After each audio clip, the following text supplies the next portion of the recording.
Olá, meus lindinhos! Vamos começar agora a nossa aula de número 17. E o tema dela é transformação de fração decimal em número decimal, tá? Então, tá escrito aqui, ó, na teoria. Escrevemos o numerador e separamos à direita da vírgula, tantas casas são os zeros do denominador. Então, o que é isso na prática? É muito mais simples, gente. Ele pediu para escrever primeiro o numerador, não é isso? O numerador aqui é 49. Tá. Agora, presta atenção. Eu não tenho um zero aqui embaixo no denominador só?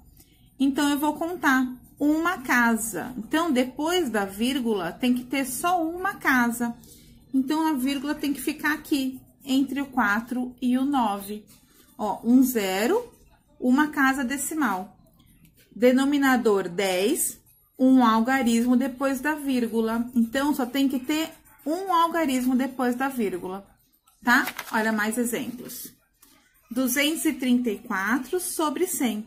Ó, escrevo o numerador. Agora, vamos ver o denominador. Ai, denominador é 100. Se o denominador é 100, minha parte decimal tem que ter dois números, dois algarismos.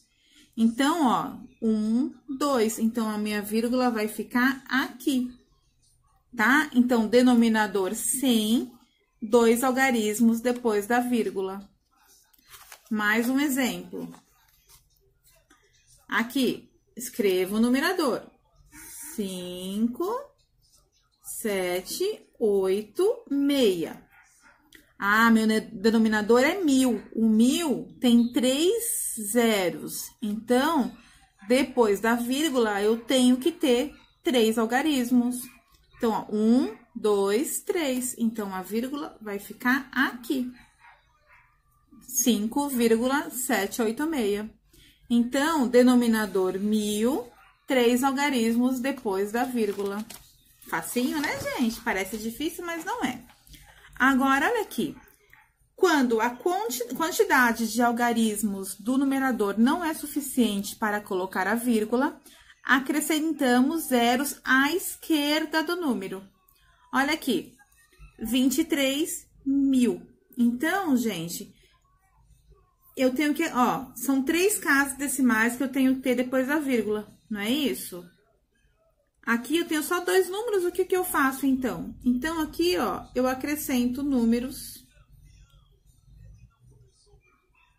à esquerda, tá? Então, como que vai ficar? Ó, 0,023 sobre 1000. Ó, agora eu tenho certinho, ó. Então, eu vou colocar com outra cor aqui. Tá? Como que ficou esse número? Onde que vai a vírgula? Não são 3 casas decimais que tem que ter? Olha aqui, a vírgula vai ficar 0,023. Eu igualei a quantidade de casas para conseguir fazer o decimal, tá? Mas calma que é muito mais simples. Vamos fazer direto aqui agora, olha. A ideia não é escrever primeiro a parte do numerador? Não foi isso que eu expliquei na primeira parte da aula? Então, vamos escrever o numerador.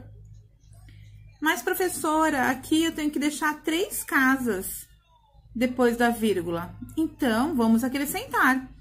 Ó, tem uma e tem 2. Opa, não tá dando pra ver. Ai, gente, desculpa. Olha aqui. Escrevi o numerador, não foi isso que eu ensinei lá na primeira parte? Ah, mas o denominador aqui, professor, é 1000. Você falou que quando tem 3 zeros, quando for 1000 o denominador, eu tenho que deixar 3 casas após a vírgula, né? À direita. Então, o que foi explicado agora? Você vai acrescentar o zero à esquerda. Então, aqui eu tive que acrescentar 2 zeros. Agora, olha só. 1, 2, 3, não é isso? 1, 2, 3. Olha aqui a ligação. Para esse zero aqui. Para esse zero, o 2. Para esse zero, o 9. Pronto, tá certinho. Vamos para mais um exemplo. Aqui, ó, 7 sobre 1000. Então, primeira coisa, escrever o numerador. Mas aqui é a mesma coisa, professora, é sobre 1000, meu denominador é 1000. O que eu faço? Acrescento a quantidade de zero que for necessária. Eu preciso de 3 casas depois da vírgula, não preciso? Já tenho uma, que é o 7, né? Eu já tenho uma aqui que é o 7, então eu tenho que acrescentar mais 2 zeros para eu conseguir ficar com 3 depois da vírgula. E vírgula e zero. Tudo bem? Então, só relembrando, escrevo a parte inteira não, gente. Escrevo o numerador e quando precisar, quando for mais que a quantidade do numerador que eu tiver, eu acrescento 0 à esquerda, tá bom? Qualquer dúvida, tiro durante a aula. Eu sei que ele começa com 1, né? Agora eu tenho que ver quantos zeros vão ter. Não são 2 casas decimais? Então, aqui serão 2 zeros, tá bom? Olha só, próximo exemplo. Primeira coisa, escrevo o numerador sem a vírgula, né? O número sem a vírgula. Então, 5, 4, 8, 1, ok? Agora, o meu denominador como vai ficar? O meu denominador como que vai ficar? Enrolou. Não são 3 casas decimais? Então, serão 3 zeros, tá bom?